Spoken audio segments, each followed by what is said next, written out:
పరిశుద్ధ నామానికి మహిమ కలుగును గాక. ఆమేన్. కూడి వచ్చిన మీ అందరికీ కూడా ప్రభు పేట వందనాలు, కృతజ్ఞతలు తెలియజేస్తున్నాను. అదే విధంగా అవకాశం ఇచ్చినటువంటి సంధ్యామ్మ గారికి వందనాలు తెలియజేసుకుంటున్నాను. వందనాలు అమ్మగారు. వందనాలు. సమయంలో మనము దేవుని వాక్యాన్ని మనం చూసుకుందాం. ఈరోజు మన అంశం ఏంటంటే, దేవుడు మరియమ్మ గారిని ఎందుకు ఎన్నుకున్నాడు అనేది మన అంశము. మూల వాక్యం చదువుదాం. లూకా సువార్త 1వ అధ్యాయము 38వ వచనాన్ని మనం చదువు.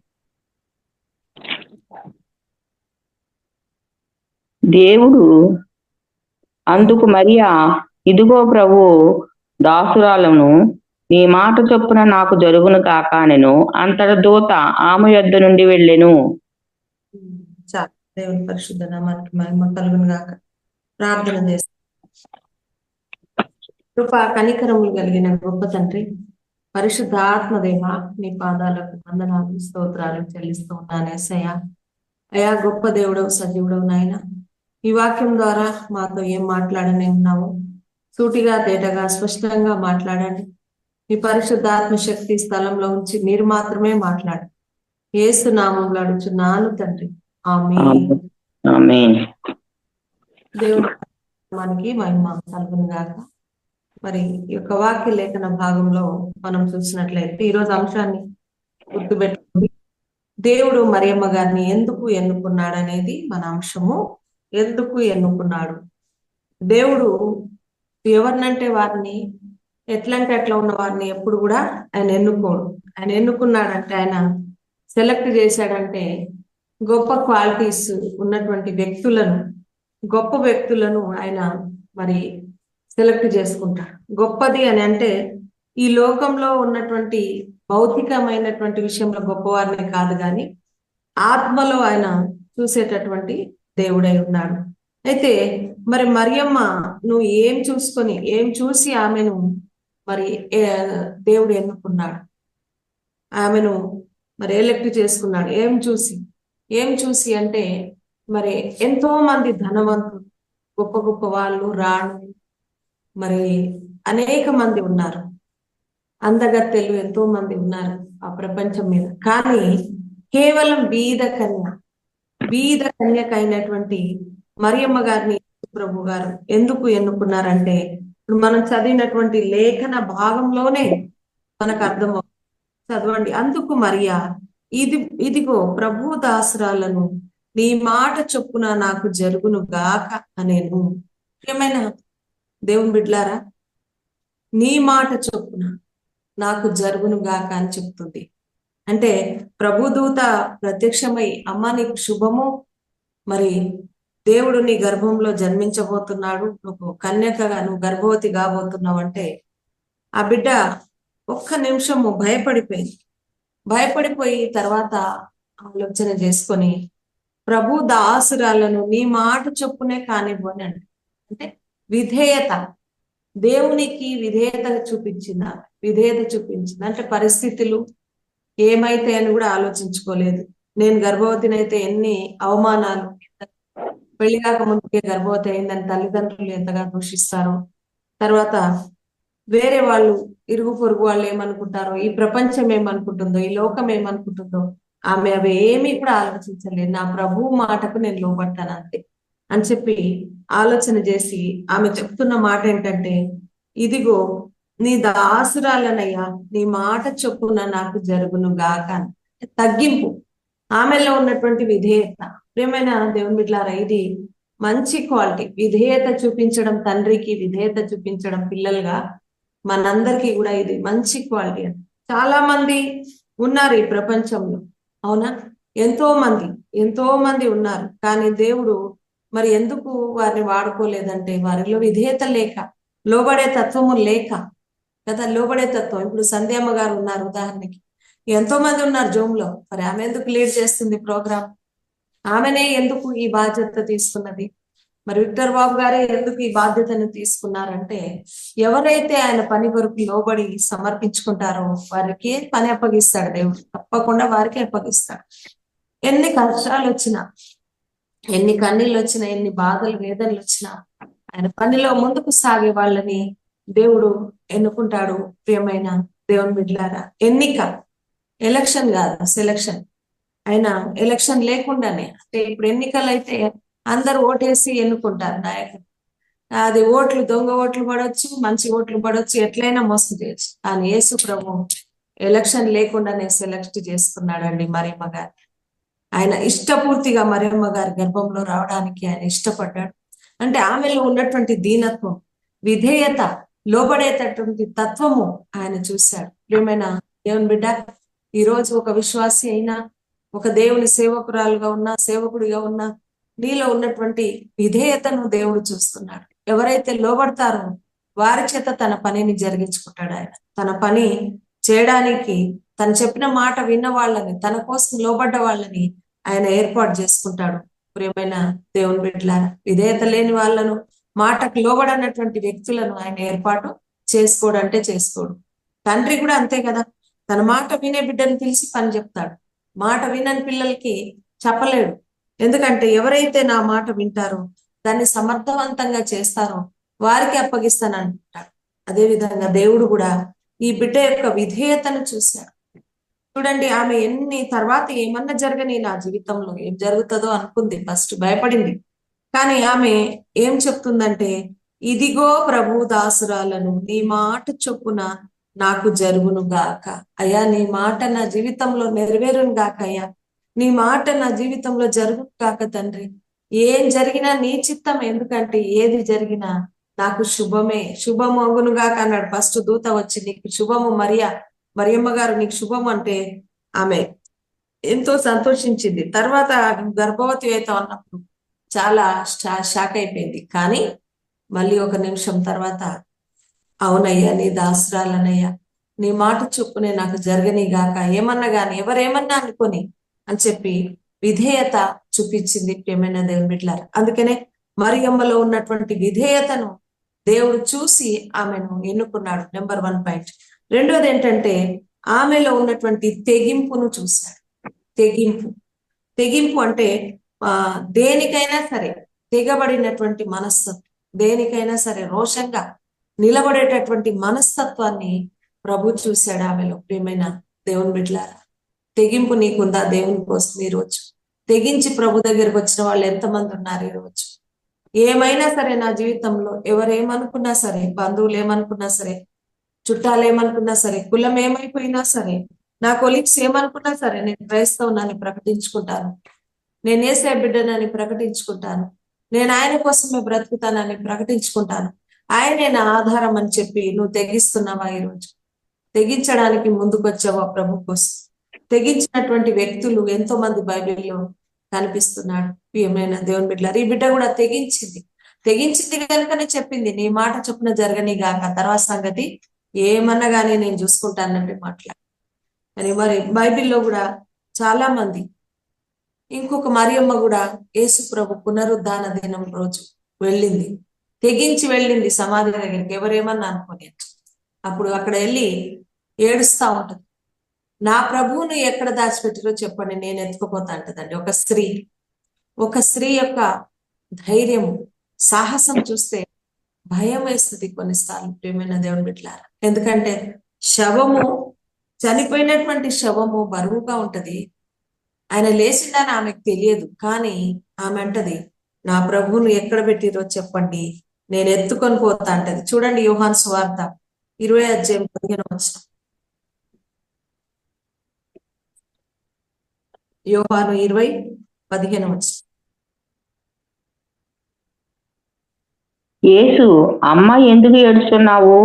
ఎవరిని వెతుకుతున్నావు అని ఆమెను అడుగగా, ఆమె ఆయన తోటమాలి అనుకుని, అయ్యా, నీవు ఆయనను మోసుకుని పోయిన ఎడలా ఆయనను ఎక్కడ ఉంచితువో నాకు చెప్పుము, నేను ఆయన ఎత్తుకుని పోదునని చెప్పాను. నేను ఎత్తుకొని పోతాయా చెప్పు, ఎక్కడ దాచిపెట్టాం అంటుంది. యేసు ప్రభునే రివర్స్ గా అడుగుతుంది, తెలియక గుర్తుపట్టలే మహిమ శరీరంతో.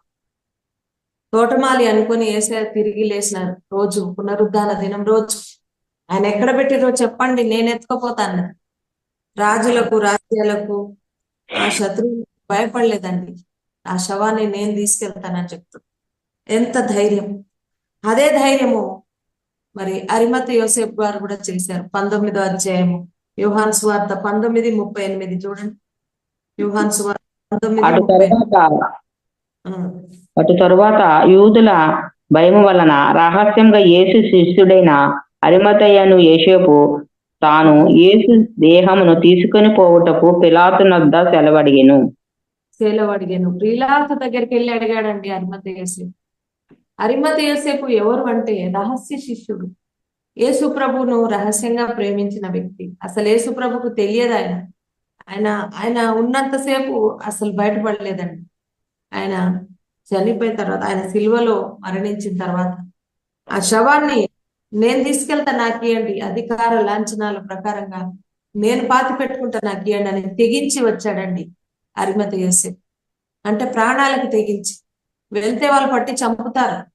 యేసు ప్రభుని చంపిన వాళ్ళు ఈయనను కూడా చంపుతారు, కానీ భయపడలేదండి. ఆ శవం నాకు ఇవ్వండి అని ఆ రోజు ప్రభుత్వం, రోమన్ ప్రభుత్వం మరి పిలాతు దగ్గరికి వెళ్ళి అడిగారండి. పిలాతు గారి దగ్గరికి వెళ్ళి అడిగినాడు. అంటే చూడండి, ఏమైనా జరగని ఆ శవం నాకు కావాలి, యేసయ్య నాకు కావాలి, నేను ఏమైనా చేసుకుంటా అనేటటువంటి ధైర్యంతో వెళ్ళాడు ప్రియమైన దేవుని బిడ్డలారా. కానీ 12 మంది శిష్యుల్లో ఒక్కరు కూడా మరి వెళ్ళి అడగలేదండి శవాన్ని. సమాధి దగ్గర ఎదుర్కోవడానికి లాస్ట్ 3వ రోజు వెళ్ళినప్పుడు కూడా అక్కడ స్త్రీలే ఉన్నారు, స్త్రీలే కనిపించారు మనకి. కానీ శిష్యులు ఎక్కడ కూడా కనపడలేదు. మరి ఆయనతో తిన్నవాళ్ళు, తిరిగిన వాళ్ళు, అద్భుత ఆశ్చర్య కార్యాలు చూసిన వాళ్ళు, కానీ వాళ్ళు మాత్రం అక్కడ ఆయనను ఎదుర్కోవడానికి రాలేదు. ప్రియమైన దేవుని బిడ్డలారా, నిజంగా యేసు ప్రభు నువ్వు క్రైస్తవుల మీద దాడులు జరిగినప్పుడు, క్రైస్తవులు ఇరుకులు ఇబ్బందుల్లో ఉన్నప్పుడు తెగించి ముందుకు వచ్చి కొట్లాడి ప్రాణాలకైనా తెగించి ఏ క్రైస్తవునైతే నిలబడతాడు వాళ్ళే నిజమైనటువంటి యేసయ్య శిష్యులండి. నిజంగా యేసు ప్రభుని ప్రేమించే వ్యక్తులు. అంతకంటే మించింది మన జీవితంలో లేదు. అంటే తెగింపు కావాలి. ఆయన నమ్ముకుంటే తెగింపు. ఎవరైతే విధేయత కలిగి ఉంటారో తప్పకుండా తెగింపు కూడా వాళ్ళలో ఉంటది. ఏ జరిగితే అది జరుగుతుంది నా జీవితంలో. దేవుని కోసం నేను ఎంత కాడికైనా వెళ్తా, ఏమైనా చేస్తా, ఆయన కావాలి నాకు అనేటటువంటి తెగింపు మనలో కావాలి ప్రియమైన దేవుని బిడ్డలారా. బంధువులకు భయపడి, చుట్టాలకు భయపడి ఇప్పటిదాకా నిజంగా క్రైస్తవులు మనం గమనిస్తే బైబిల్ పట్టుకుని డేరుగా నడవట్లేరు, బజార్లో నడవట్లేరు. బైబిల్ పట్టుకొని సంచులలో పెట్టుకొని, బ్యాగులలో పెట్టుకొని రహస్యంగా క్రైస్తవులాగానే ఉంటారు కొంతమంది అయితే నేను క్రైస్తవులను కూడా చెప్పుకోలేకపోతున్నారు. ప్రాణాలు ఎప్పుడు ప్రాణాలు తీసే వ్యక్తులకి భయపడతా ఉన్నారు. ఎన్ని రోజులైనా చనిపోవాల్సిందే. బైబిల్ ఎప్పుడైతే పట్టుకుంటామో ఆయన కొరకు చనిపోవడానికి మనం సిద్ధపడి ఉండాలి ప్రియమైన దేవుని. అందుకనే పౌలు గారు అన్నారు, బ్రతుకుట క్రీస్తే, చావైతే మేలే. బ్రతికితే ఆయన కోసం బతుకుతాను, లేకపోతే చనిపోతాను. కానీ రహస్యంగా చేతగాని క్రైస్తవత్వం మనకు అవసరం లేదండి. క్రైస్తవ్యం మనకు అవసరం. మన హక్కుల కోసం మనం పోరాడాలి. మనకున్నటువంటి బాధ్యత యేసు ప్రభువుని నమ్మడం, సువార్త ప్రకటించడం మన బాధ్యత. కాబట్టి తెగింపు మన జీవితంలో ఉండాలి ప్రియమైన దేవుని బిడ్డల. సమరయశ్రీ తెగించి తన చరిత్ర, తన జీవితం ఎప్పుడైతే విప్పి చెప్పాడో యేసు ప్రభు, వెంటనే గుండె అక్కడ ఎత్తేసి ఊరంతా పరిగెత్తి సువార్త ప్రకటించింది. ఆమె సమరయుల, యూదులకు సమరయులకు అసలు పొంతన లేదండి. జాతి తక్కువ వాళ్ళు, కానీ క్యారెక్టర్లెస్ వ్యక్తి, కానీ మరి ప్రభువును సువార్తను ప్రకటించిందండి. ఊరంతా ప్రకటించి ఆమె మాట ప్రకారమే ఊరంతా మారింది. ప్రియమైన దేవుని బిడ్డలారా, ఈరోజు నీవున్నటువంటి స్థితిలో నువ్వు తెగిస్తున్నావా? నువ్వు లేకపోతే కులానికి భయపడి, మతానికి భయపడి, చుట్టాలకు భయపడి, నాయకులకు భయపడి, ఎవరికో భయపడి క్రైస్తవులకు కష్టం వచ్చినప్పుడు సేవకుల వెనుక నిలబడట్లేరు. కొంతమంది విశ్వాసులు భయపడిపోతున్నారు. మంచి మేలులు పొందిన వాళ్ళు, ప్రభు కార్యాలు చూసిన వాళ్ళు, సేవకులకు ఏదైనా ఇబ్బంది వచ్చినప్పుడు, సంఘం మీదకి దాడులు వచ్చినప్పుడు కూడా చాలా మంది ముందుకు రావట్లేరు ప్రియమైన దేవుని బిడ్డలారా. అది కాదు తెగింపు అంటే. తెగింపు అంటే దేవుడి సేవ కోసం, దేవుని కోసం ముందుకు పరిగెత్తాలి. ఏం జరిగితే అది జరుగుతుంది. మా దేవుడు మా కోసం ప్రాణం పెట్టాడు. మనం కూడా ఆయన కోసం ప్రాణం పెట్టడానికి సిద్ధపడాలి. ఈ మరియమ్మ గారిలో ఉన్నటువంటి తెగింపును యేసు ప్రభు ఇష్టపడ్డాడండి. చాలా మంది తెగించారు యేసు ప్రభు కోసం. తెగించాలి కూడా మనం. మన సాక్ష్యాన్ని నిలబెట్టుకోవాలి. ప్రభు కోసమే. బ్రతికిట క్రీస్తే, చావైతే మేలే. చాలా మంది దైవ సేవకుల్ని ఒక నది దగ్గరికి తీసుకెళ్లి కూర్చోబెట్టి జై శ్రీరామ్ అను, జై శ్రీరామ్ అని అంటే జై శ్రీరామ్ అనలేదండి వాళ్ళు, హల్లెలూయా అన్నారు. వెంటనే తలలు నరకబడ్డాయి, అన్ని రక్తధారలుగా ప్రవహించింది రక్తం. ఎందుకో తెలుసా? ప్రాణం పోయినా యేసేను వదిలిపెట్టలేదు. ప్రియమైన దేవుని బిడ్డలారా, అట్లాంటి త్యాగపూరితమైన తెగింపు మన జీవితంలో ఉండాలి దేవుని బిడ్డలారా. అప్పుడే యేసయ్య బలా మంచి దాసురాలు, దాసుడు అని మనల్ని ప్రేమిస్తాడు, మనల్ని ఎన్నుకుంటాడు. మనల్ని ఎన్నుకోవాలి దేవుడు. దేవుని చేత నువ్వు ఎన్నుకోబడ్డావా? లేకపోతే ఏదో వచ్చానంటే వచ్చాను క్రైస్తవత్వంలోకి, నమ్మానంటే నమ్మాను, బాప్టిజం తీసుకున్నానంటే తీసుకున్నాను, పోతున్నా అంటే పోతున్నా, వస్తున్నా అంటే వస్తున్నా కాదు. యేసు ఏమై ఉన్నాడు, ఆయన కోసం ఎందుకు నేను బతకాలి, తెగించాలి, విధేయత కలిగి ఉండాలి. ఇవి మనం నేర్చుకోవాలి ప్రియమైన దేవుని బిడ్డలారా ఈ క్రిస్మస్ దినాల్లో.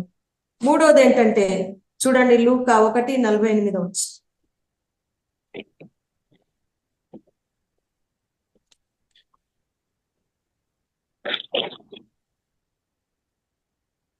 నా ఆత్మ నా రక్షకుడైన దేవునియందు ఆనందించును. ఆనందించిందట మరియమ్మ. నా ఆత్మ నా రక్షకుడైన దేవుని యందు ఆనందించెను అని ఉందట. ప్రియులారా, ఆ సిచ్యువేషన్ ఆనందించే సిచ్యువేషన్ గానే కాదు, ఆమె ఉన్నటువంటి పరిస్థితి మనం గమనిస్తే, ఆమె ఉన్నటువంటి కష్టం, ఆమె ఉన్నటువంటి బాధ, నిందలు అవమానాలు పడుతూ లోకమంతా ఒక రకంగా చూస్తున్నటువంటి సందర్భంలో ఆమె నా ప్రభువు నందు నేను ఆనందిస్తున్నానని చెప్పిందండి. ఆమె ఆత్మ అంట దేవుని యందు ఆనందిస్తుందంట. పిల్లారా, ఈరోజు ఎన్ని కష్టాలున్నా, సమస్యలున్నా, నా దేవుని అందలి ఆనందం నాకుందని నేను చెప్పగలగాలి. చెప్తున్నామా? ఆర్టిఫిషియల్ ఆనందాన్ని మనం పొందుకుంటున్నామా?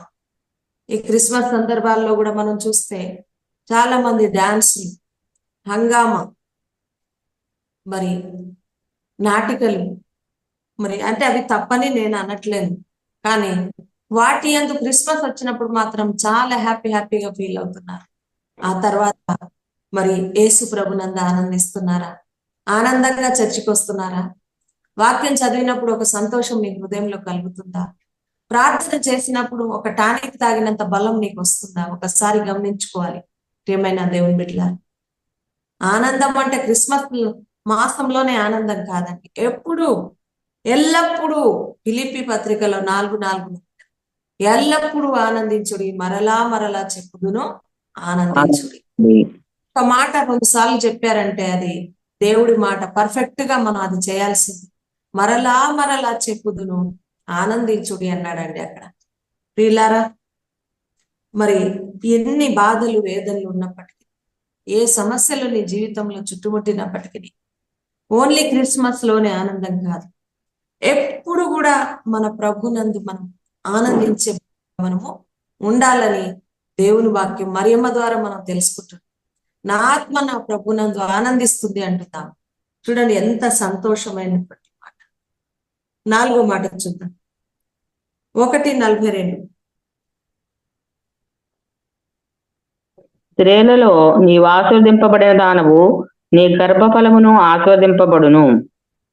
స్త్రీలలో నీవు ఆశీర్వదించబడిన దానవు అంటున్నాడు దేవుడే చెప్తున్నాడు. స్త్రీలలో నువ్వు ఆశీర్వదించబడిన దానం. ఈ రోజు ప్రియమైన దేవుని బిడ్డ, ఎంతమంది స్త్రీలు ఆశీర్వదించబడ్డారు? ఎంతమంది పురుషులు ప్రభుని నమ్ముకొని ఆశీర్వదించబడ్డారు? ఆశీర్వాదం అంటే ఏంటిది? అసలు ఆశీర్వాదం అంటే ఏంటిది? ఏంటనుకుంటున్నారు ఆశీర్వాదం అంటే? చెప్తారు ఎవరైనా? చెప్తారమ్మా ఎవరైనా? తెలియదు కదా. చాలా మంది అనుకుంటారు ఆశీర్వాదం అంటే కారు బంగ్లా కొనుక్కోవడం, స్థలము పొలము కొనుక్కోవడం, డబ్బు నగలు ఉండడం, ఇది ఆశీర్వదించబడ్డాం యేసుప్రభుని నమ్మినాక అనుకుంటారు. అది నిజమైన ఆశీర్వాదం అది కాదు. నీవు నీ కుటుంబం అంతా రక్షించబడము నిజమైన ఆశీర్వాదం. నువ్వు ధన్యురాలివి. నువ్వు యేసుప్రభుని నమ్ముకున్నందుకు ధన్యురాలివి కావాలి, ఆశీర్వదించబడాలి. నువ్వు ఆశీర్వాదానికి కారకుడిగా నువ్వు ఉండాలి. అంటే అనేకులకు స్వార్థ ప్రకటించాలి. అప్పుడు నువ్వు ధన్యురాలు. నువ్వు ఆశీర్వదించబడిన దానం. ఇంకా ఇప్పటికీ కూడా వీళ్ళారా చాలా మంది క్రైస్తవులు ఆశీర్వదించబడలేదు. ఎందుకంటే నేను నమ్ముకున్నాను కానీ నా భర్త రక్షణలోకి రాలేదండి, నేను నమ్మిన కానీ నా పిల్లల రక్షణలోకి రాలేదండి, వాళ్ళు ఒక దారి నేను ఒక దారిలో ఉన్నాను అని చెప్పుకునేటటువంటి వాళ్ళు ఎంతో మంది ఉన్నారు. ప్రియమైన దేవుని బిడ్డలారా, మరి అది నిజమైన ఆశీర్వాదమా? నిజమైన ఆశీర్వాదము కాదు. మనం నిజమైన ఆశీర్వాదం ఏంటంటే ఏమున్నా లేకున్నా తినడానికి తిండి లేని స్థితిలో మనం ఉన్నప్పటికీ మన కుటుంబం అంతా దేవునిలో ఉండడమే, మన కుటుంబం అంతా రక్షకుని యందు ఆనందించడమే, మన కుటుంబం అంతా ప్రభువుని నమ్ముకొని ఆయన వారసులుగా మనం బ్రతకడమే నిజమైన ఆశీర్వాదం. ప్రియమైన దేవుని బిడ్డలారా, మరియమ్మతో దేవుడు అన్నాడు, స్త్రీలలో నువ్వు ఆశీర్వదించబడిన దానం. ఎందుకంటే మరి నీ గర్భంలో దేవుడు జన్మించాడు కాబట్టి ఆమె ఆశీర్వదించబడింది. ఈ రోజు నీ గర్భఫలం భూఫలము అన్ని దీవించబడాలంటే మీ కుటుంబంలో ప్రతి ఒక్కరు కూడా ప్రభువుని నమ్ముకోవాలి. నువ్వు దేవునికి నమ్మకంగా బతకాలి, అనేకులకు స్వార్థ ప్రకటించే దానిగా నువ్వు ఉండాలని ప్రభు ఆశపడుతున్నాడు. ఏ పురుషుడైనా ఏ స్త్రీ అయినా ఆశీర్వదించబడ్డారా మీరు దేవునిలో అంటే ఎస్, నేను నా కుటుంబం అంతా మరి దేవుణ్ణి సేవిస్తామని నమ్మకంగా కొర్నేలు కుటుంబం లాగా మనం కూడా చెప్పగలగాలి. ప్రియమైన దేవుని బిడ్డలారా, అప్పుడే మనకు ఆశీర్వాదం. ఆశీర్వాదం అంటే ఒక కారు ఉండే 2 కార్లు వచ్చినాయి కాదు, ఒక బంగ్లా ఉండే 2 బంగ్లాలు కొన్నానని కాదు, అది కాదు. ఏది లేకపోయినా నువ్వు ప్రభులో నీ కుటుంబం అంతా నిలబడడం గొప్ప ఆశీర్వాదం. అంతకు మించిన బ్లెస్సింగ్స్ మన జీవితంలో ఏమీ లేవు ప్రియమైన దేవుని బిడ్డలారా. అందుకనే నువ్వు ఆశీర్వదించబడాలా. దేవుని నమ్మినాక నీ కుటుంబం అంతా బ్లెస్ కావాలి, ప్రభునందు ఆశీర్వదించబడి అందరూ ప్రభులో ఉండాలి. ఇదే నిజమైన ఆశీర్వాదం. ప్రియమైన దేవుని బిడ్డలారా, తండ్రి మనతో ఉంటే అన్ని మనకు దొరికినట్టే. తల్లి లేనప్పుడు మనకు అన్ని కొరతలు కొదువలు మన బాధలు సాధకలు ఎవరు తీర్చాలి. కాబట్టి తల్లి దొరికితే అన్ని దొరికినట్టే. తల్లి లేకపోతే తల్లి పాలు లేకపోతే ఏం చేస్తాం? డబ్బా పాలు పెడతాం. అదే తల్లి ఉంటే మనతో పాటు పాలు దొరుకుతాయి, అన్ని దొరుకుతాయి, చాక్లెట్లు దొరుకుతాయి, బిస్కెట్లు దొరుకుతాయి, అన్ని మన జీవితాంతం తల్లి తండ్రులు మనం ఉన్నంత కాలం చూస్తున్నారు. అంటే తండ్రి అయిన దేవుడు మనతో ఉంటే ఎల్లప్పుడూ మనకు సంతోషం. ఎల్లప్పుడు క్రిస్మస్ రోజే కాదు, ఎల్లప్పుడూ ఎనీ టైం మనకు ఆయన ఆనందాన్ని ఇచ్చే తండ్రిగా ఉంటాడు. ఆయన గొప్ప తండ్రిగా మనకున్నాడు. కాబట్టి మనం ఆశీర్వదించబడాలంటే, మనం దీవించబడాలంటే ఆయనలో నిజంగా మన ఫ్యామిలీ అంతా ఉండడమే, ఆయన నమ్ముకోవడమే నిజమైనటువంటి ఆశీర్వాదము. ప్రియమైన దేవుని బిడ్డలారా, 5వది లూకా 1:48 లాస్ట్. ఆత్మ నా రక్షణకుడైన దేవుని యొద్ద ఆనందించెను. ఇంకా 49 సర్వశక్తిమంతుడు నాకు గొప్ప కార్యములు చేసెను కనుక ఇది మొదలుకుని అన్ని తరముల వారును నన్ను ధన్యురాలని అందురు. ఆయన నామము పరిశుద్ధము. చూడండి, అన్ని తరముల వారు మరియమ్మను ధన్యురాలు అంటారంటే ఎంత నీతి లేని తరమైనా, ఎంత ఒప్పుకోని తరమైనా ఆమెకు ధన్యురాలు అనాల్సిందే. ఆమె నిన్ను కూడా నువ్వు ధన్యుడవని నీ బిడ్డలు చెప్తారు. సామెతల్లో ఉంటది, ఆమె కుమారులు లేసి ఆమెను ధన్యురాలందురు అని ఉంటది. 31వ సామెతల్లో ఉంటది, 31వ అధ్యాయంలో. మనం తర్వాత చూసుకోండి. ఆమె కుమారులు లేచి ఆమెను ధన్యురాలందురు అని ఉంటది మాట. మన బిడ్డలు మనల్ని ధన్యులు అని అంటున్నారా? అనేక తరాలకు ఆమె ధన్యురాలు. రేవంత్ రెడ్డి సీఎం గా ఉండడం ఎవరికి ఇష్టమున్నా లేకున్నా, ఎవరు సీఎం అంటే రేవంత్ రెడ్డే సీఎం. ఇష్టమున్నా లేకున్నా భారత దేశ చీఫ్ మినిస్టర్ ఎవరు అంటే రేవంత్ రెడ్డి గారనే చెప్తారు. మరి తెలంగాణ రాష్ట్రానికి ప్రియమైన దేవుని బిడ్డలారా, మరియమ్మ అంటే ఎవరికి ఇష్టమున్నా లేకున్నా మరియమ్మ ధన్యురాలు. అన్ని తరాల వారికి, అంటే నీతి లేని తరానికి కూడా, ఒప్పుకోని తరానికి కూడా ఆమె ధన్యురాలు. ఆమెను అందరూ ఒప్పుకోవాల్సి. నువ్వు కూడా ప్రభులో ఉంటే నీ పిల్ల తరముల వరకు నువ్వు ధన్యురాలు అనేటటువంటి మాటను నువ్వు సంపాదించుకుంటావు. ప్రియమైన దేవుని బిడ్డలారా, అందుకనే దేవుడు మరియమ్మ గారిని ఎన్నుకున్నాడు. ఎన్ని మాటలు చూసుకున్నాం మనం. మొదటిది విధేయత, ఆమెలో విధేయత ఉన్నది చూశాడు. రెండవది తెగింపు. మూడవది ఆమె దేవుని యందు ఆనందించింది. అవునా? అందుకే అవునండి. ఆమె ఆశీర్వదించబడింది. లాస్ట్ పాయింట్ ఏంటండి? ధన్యురాలు ఆమెను ధన్యురాలు అన్నారు. అన్ని తరముల వారు ఆమెను ధన్యురాలు అన్నారు. మనల్ని కూడా అన్ని తరముల వారు 1000 తరముల వరకు మిమ్మల్ని ఆశీర్వదిస్తాను మాట వింటే అన్నాడు దేవుడు ద్వితీయోపదేశ కాండం. 1 కాదు 2 కాదు, మా అంటే మనకి 2-3 తరాలు తెలుసు అంతే. కానీ ప్రభు అన్నాడు అన్ని తరముల వారికి ఆశీర్వాదకరంగా నన్ను ఉంచుతాను అంటున్నాడు మరియమ్మలాగా. కాబట్టి నువ్వు నమ్మితే ప్రభునందు నువ్వు ఆనందిస్తే, విధేయుడుగా నువ్వు ఉంటే తప్పకుండా దేవుడు నిన్ను ఆశీర్వదిస్తాడు. అన్ని విషయాల్లో ఊరికే ఆత్మీయంగానే ఆశీర్వదించి వదిలిపెట్టేవాడు కాదు, భౌతికంగా అవసరాలు తీర్చి ఆశీర్వదించి నిలబెట్టుకునేటటువంటి దేవుడు. ప్రియమైన దేవుని బిడ్డలారా, అందుకే ఎవరైతే విధేయత కలిగి ఉంటారో వారినే పట్టుకుంటాడు దేవుడు, వారినే తన సేవ కొరకు తన పని కొరకు నిలబెట్టుకుంటాడు. వాళ్లే తెగిస్తారు, వాళ్లే ప్రభునందు ఆనందిస్తారు, వాళ్లే ఆశీర్వదించబడతారు, వారే ధన్యులని అనబడతారు. ఈ 4-5 క్వాలిటీస్ మరియమ్మలో ఉన్నాయి. కాబట్టి ప్రభు ఆమెను ఎన్నుకున్నాడు. అదే కారణం ఆమెను ఎన్నుకోవడానికి.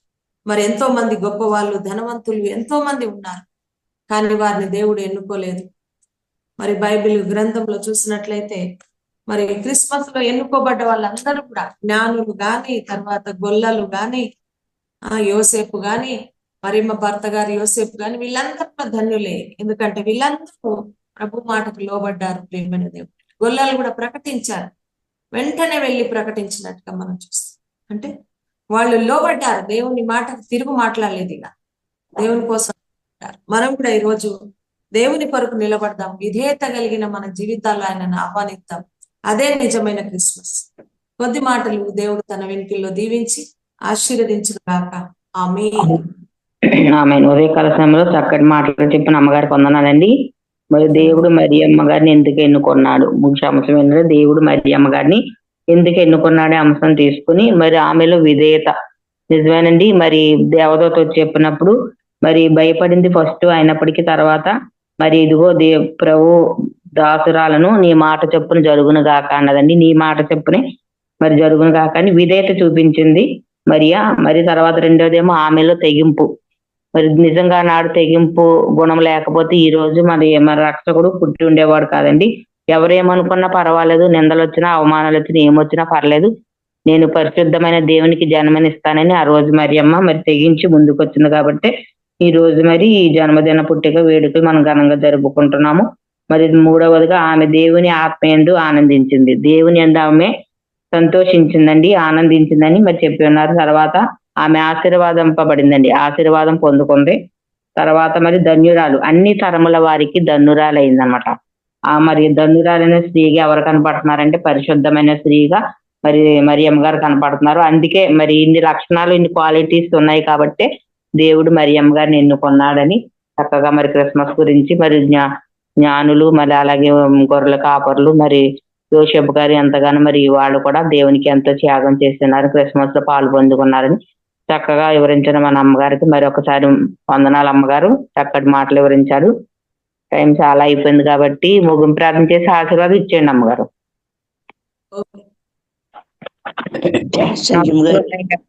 ప్రార్థన అవసరం.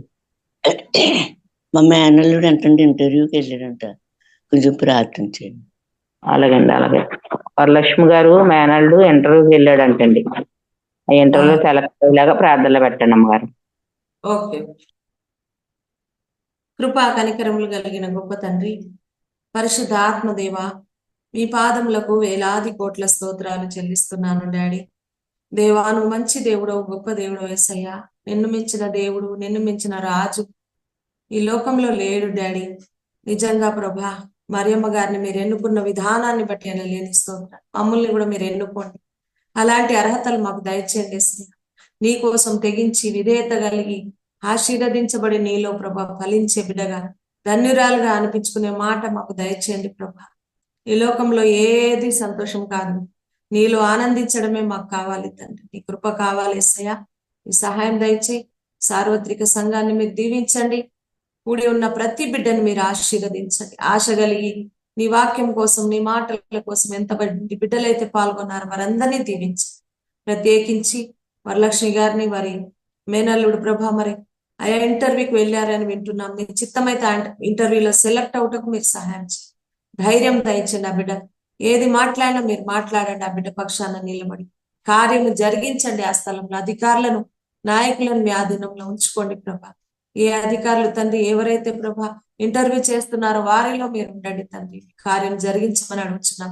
అదే విధంగానైనా ప్రోగ్రాం లీడ్ చేస్తున్న సంధ్యామ్మ గారిని వారి కుటుంబాన్ని బహుగా దీవించండి. ఆయా విక్టర్ బాబు గారిని దీవించండి. వారి పరిచర్యను దీవించండి. బిడ్డపడుతున్న ప్రయాసను ఆశీర్వదించండి. ఆయా అనేకులు మరి జూమ్ లో ఉన్నారు. బిడ్డలందరూ నాయన లలితమ్మ, పద్మజ, హైమావతి ప్రభా మరి అదే విధంగా సత్యనారాయణ గారు, రామకృష్ణ గారు అందరినీ నాయన పేరు పేరున అయా అందరినీ మీరు ఆశీర్వదించండి. బిడ్డలందరినీ ప్రోత్సహించండి. ఈ క్రిస్మస్ దినాల్లో అయా ప్రభు ఆనందంతో గడిపే భాగ్యము కుటుంబాల్లో సంఘాల్లో మీరు దయచేయండి. ఇప్పుడు మాత్రమే కాదు, ఎప్పటికీ మేము ఆనందించాలి, నీలో అభివృద్ధి చెందాలి, నీలో ఫలించాలి. అతి భాగ్యం మాకు అందరికీ మీరు అనుగ్రహించమని నా ప్రభునతి పరిశుద్ధుడు నేను యేసు క్రీస్తు నామములో అడుగుచున్నాను తండ్రి, ఆమేన్.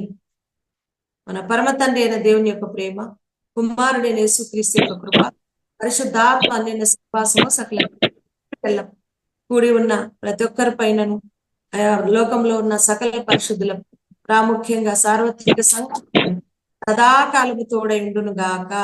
ఆమేన్. ఆమేన్. వందనాలు అమ్మగారు. జూమ్ లో ఉన్న వారందరికీ వందనాలండి. వందనాలండి అమ్మగారు.